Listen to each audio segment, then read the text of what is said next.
मोदी जी को जय श्री राम। मोदी जी को जय श्री राम। मोदी जी को जय श्री राम। मोदी जी को जय श्री राम। जय श्री राम। मोदी जिंदाबाद। मोदी जिंदाबाद। भारत माता की, भारत माता की, भारत माता की। वंदे वंदे वंदे। भारतीय जनता पार्टी के सीट पर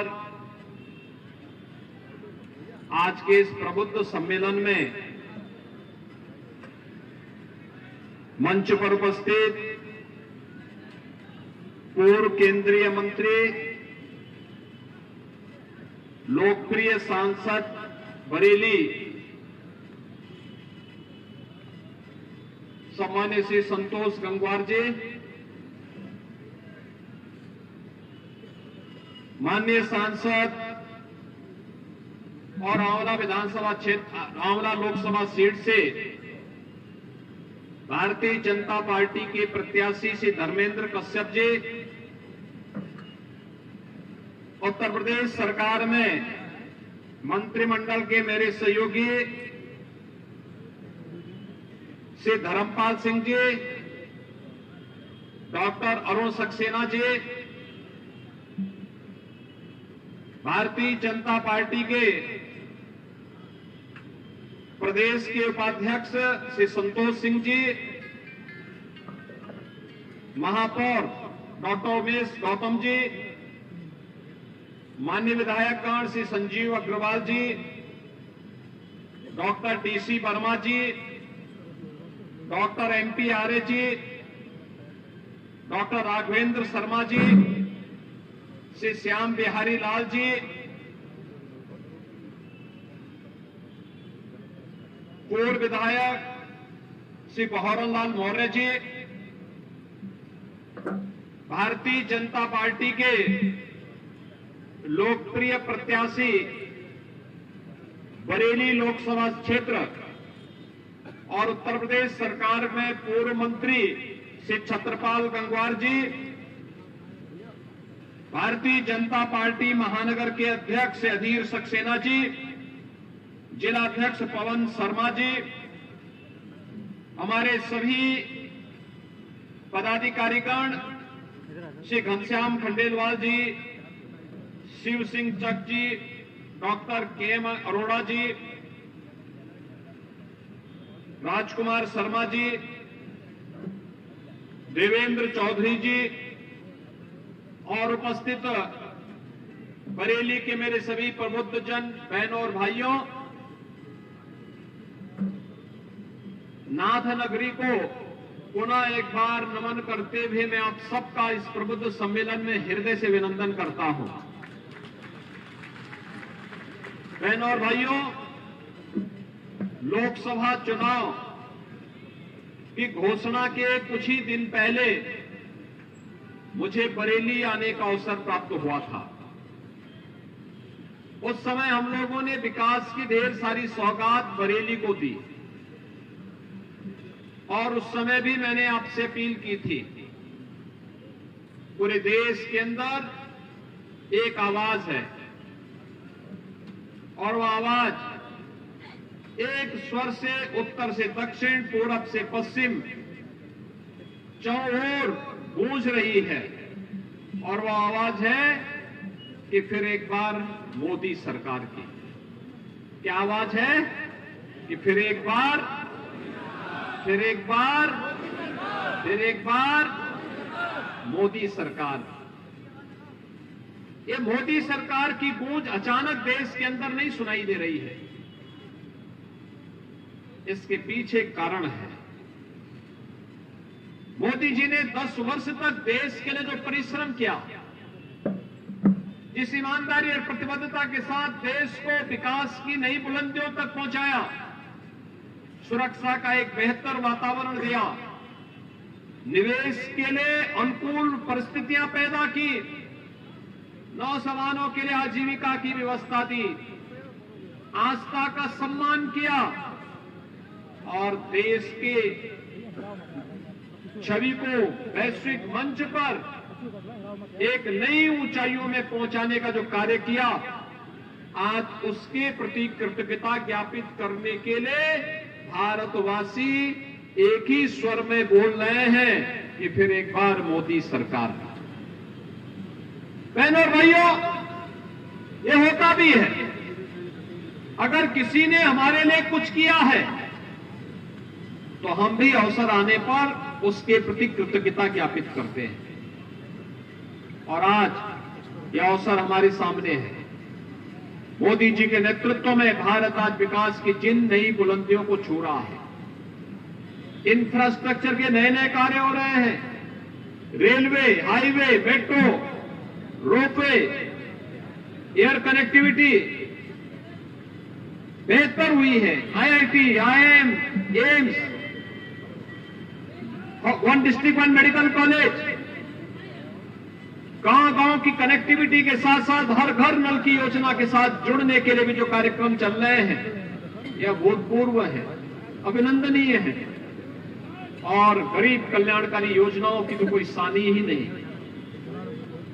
वह कृषि सिंचाई योजना के माध्यम से, कृषि बीमा योजना के माध्यम से, किसान सम्मान निधि के माध्यम से अन्नदाता किसानों के जीवन में व्यापक परिवर्तन करने का हो, या PM startup, PM stand up की योजना, या उनके रोजगार के लिए पीएम विश्वकर्मा की योजना का हो, हस्तशिल्पी और कारीगरों के उन्नयन के लिए भी तमाम प्रकार की योजनाओं के लिए, साथ साथ महिलाओं के कल्याण के लिए भी मातृ वंदना योजना, मुख्यमंत्री कन्या सुमंगला योजना से लेकर के सामूहिक विवाह जैसी योजनाओं के माध्यम से जिस प्रकार का परिवर्तन देश के अंदर हर एक स्तर पर देखने को मिला है।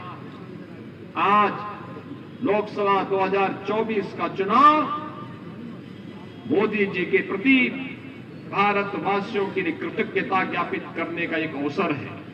और उसी अवसर पर बरेली वासियों का आह्वान करने के लिए, बरेली के प्रबुद्ध जनों का आह्वान करने के लिए अपने माननीय जनप्रतिनिधियों के साथ मैं स्वयं आपके बीच उपस्थित हुआ हूं। हम जानते हैं तीसरे चरण में चुनाव है, चुनाव की रैलियां होंगी भी, लेकिन रैली के पहले प्रबुद्ध जनों का आह्वान कर सकूं, उनका आशीर्वाद भारतीय जनता पार्टी के प्रत्याशियों के पक्ष में ले सकूं और उनसे एक आह्वान कर सकूं कि आखिर ये चुनाव का मतलब क्या है।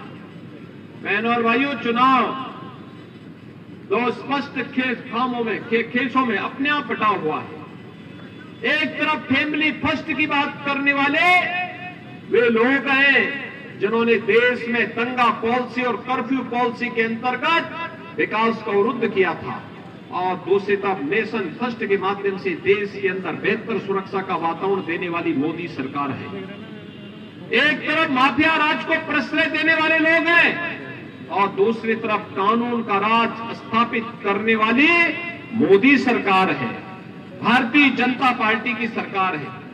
एक तरफ भ्रष्टाचार को बढ़ावा देने वाले वे इंडी गठबंधन से जुड़े हुए लोग हैं, दूसरी तरफ भ्रष्टाचार पर जीरो टॉलरेंस की नीति के तहत कार्य करने वाली भारतीय जनता पार्टी की मोदी जी के नेतृत्व की सरकार है।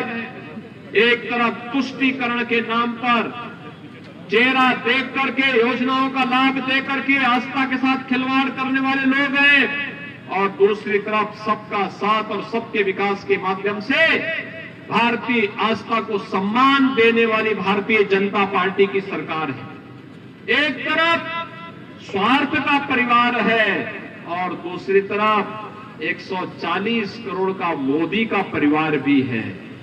एक तरफ जातिवाद है और दूसरी तरफ गरीब कल्याण की योजनाओं के माध्यम से हर गरीब को शासन की योजना का लाभ देने वाले लोग भी हैं। और इसीलिए मैं आप सबसे कहने के लिए आया हूं कि मोदी जी की गारंटी ने देश के अंदर एक परिवर्तन ला करके दिया है। विकास की योजनाओं का हो, गरीब कल्याणकारी योजनाओं का हो, आस्था के सम्मान का हो, या सुरक्षा के मुद्दे पर देश को बेहतर वातावरण देने का हर एक मोर्चे पर मोदी जी की गारंटी ने हर भारतवासी को आश्वस्त किया है। और मोदी जी की इसी गारंटी के साथ आज आप सबसे आह्वान करने के लिए मैं आया हूं। लोग जब कहते हैं कि मोदी जी की गारंटी क्या है, मैं कहता हूं 12 करोड़ गरीब को, अन्नदाता किसान को प्रधानमंत्री किसान सम्मान निधि का लाभ मिलना, ये मोदी की गारंटी है। 4 करोड़ गरीबों के सिर को ढकने के लिए छत उपलब्ध हो जाना, प्रधानमंत्री आवास योजना में 4 करोड़ ऐसे गरीबों का आवास मिलना, ये मोदी जी की गारंटी है। 10 करोड़ गरीब परिवारों को उज्ज्वला योजना में रसोई गैस का कनेक्शन भी फ्री में मिल जाना, ये मोदी की गारंटी है। 12 करोड़ परिवारों को यानी 60 करोड़ लोगों को देश के अंदर 5 लाख रुपए की स्वास्थ्य बीमा का कवर मिल जाना, ये मोदी की गारंटी है। अयोध्या में 500 वर्षों का इंतजार समाप्त करके रामलला का फिर से विराजमान होना, ये मोदी जी की गारंटी है। देश के अंदर 80 करोड़ लोगों को फ्री में राशन की सुविधा का सौगात मिल जाना, यही मोदी जी की गारंटी है। और मोदी जी की इसी गारंटी के साथ आज हम सब आपके बीच में यहां पर उपस्थित हुए हैं कि मोदी जी ने सुरक्षा भी दी है तो देश को समृद्धि की नई ऊंचाइयों पर भी पहुंचाया है। मोदी जी ने नौजवानों को आजीविका दी है तो आपकी आस्था का सम्मान भी किया है। नहीं तो पिछली सरकारें क्या करती थी, कर्फ्यू लगाती थी और कांवड़ यात्रा में बैन लगाती थी। हमने कहा कर्फ्यू तो नहीं लगेगा लेकिन कांवड़ यात्रा जरूर चलेगी। बहनों और भाइयों, ये परिवर्तन है,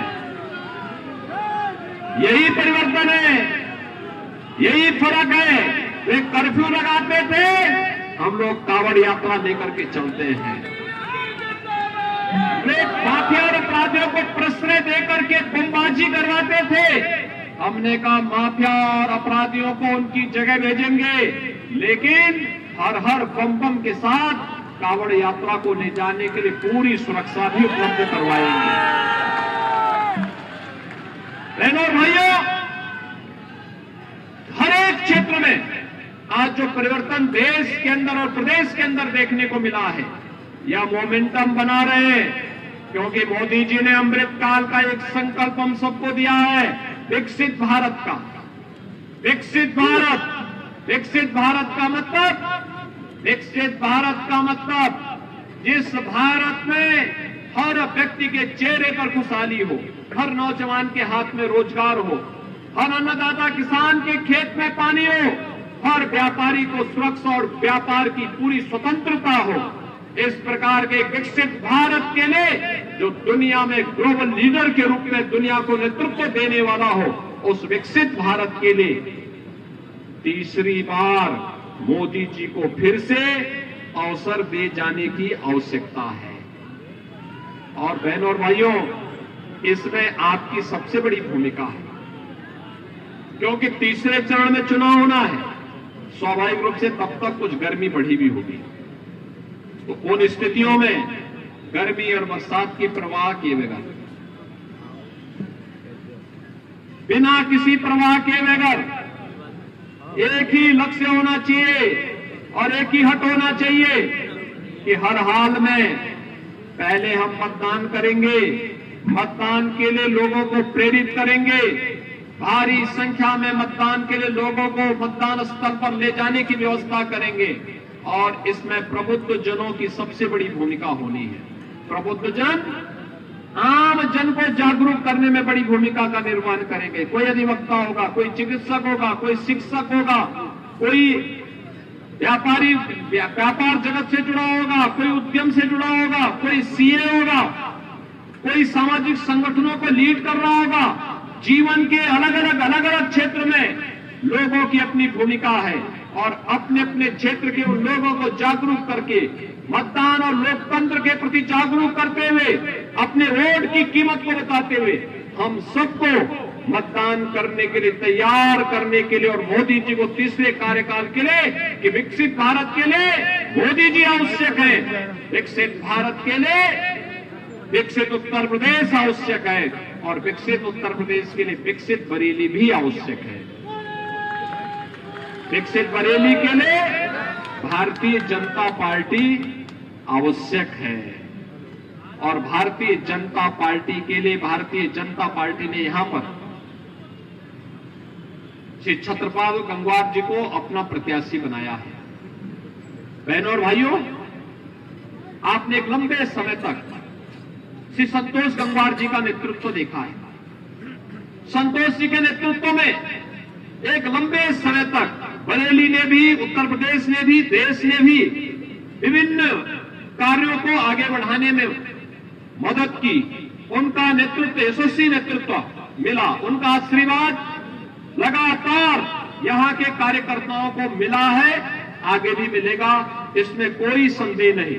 पार्टी की एक व्यवस्था है और उस पार्टी की व्यवस्था के अंतर्गत श्री संतोष गंगवार जी आज हमारे बीच में है। मैं इस अवसर पर उनका हृदय से अभिनंदन करता हूं, स्वागत करता हूं। और उन्होंने अपना आशीर्वाद अभी भारतीय जनता पार्टी को दिया है, श्री छत्रपाल गंगवार को दिया है, श्री धर्मेंद्र कश्यप को दिया है कि उनका आशीर्वाद इन दोनों प्रत्याशियों को और प्रदेश में भारतीय जनता पार्टी के अन्य प्रत्याशियों को भी प्राप्त हो रहा है। और इसीलिए मैं आप सबसे अपील करने के लिए आया हूं कि भारतीय जनता पार्टी ने 2 प्रत्याशी आपके बीच में दिए हैं। एक प्रत्याशी के लिए बहुत कठिन होता है, चुनाव के दौरान घर घर जाकर के, गांव गांव जाकर के बहुत कठिन होता है। और इसीलिए मेरी आपसे अपील होगी कि बरेली लोकसभा सीट में आप सभी मोदी जी के प्रतिनिधि के रूप में छत्रपाल गंगवार बनकर के और आंवला लोकसभा सीट में मोदी जी का प्रतिनिधि और धर्मेंद्र कश्यप बनकर के घर घर जाकर के कमल निशान के लिए मतदान करने के लिए जनता को तैयार करें। क्या आप लोग तैयार करेंगे? मोदी जी को तीसरे कार्यकाल के लिए अपना आशीर्वाद देंगे? सभी लोग सहमत हैं? सभी लोग सहमत हैं? यह आशीर्वाद मिलेगा। अभी आज चुनावी सभाएं भी कुछ दिनों के बाद प्रारंभ होने जा रही है। पहले दूसरे चरण के प्रचार के साथ ही तीसरे चरण में हम लोग यहां भी आने वाले हैं। और इसीलिए मैं आपके पास आया हूं आपसे कहने के लिए कि ये पूरा बरेली जनपद माननीय श्री संतोष गंगवार जी के नेतृत्व में भारतीय जनता पार्टी के इन दोनों प्रत्याशियों को कमल चुनाव चिन्ह पर विजयी बनाने के लिए आप सबके आशीर्वाद का भी आकांक्षी है। और आप सब अपने अपने क्षेत्र में भारतीय जनता पार्टी के लिए अलग अलग टोली बना करके विजयी बनाने के लिए कार्य करेंगे। इस विश्वास के साथ आप सभी लोग अगर भारतीय जनता पार्टी के प्रत्याशियों को अपना आशीर्वाद दे रहे हैं तो मेरे साथ बोलेंगे, भारत माता की, भारत माता की, भारत माता की जय श्री राम, जय जय श्री राम।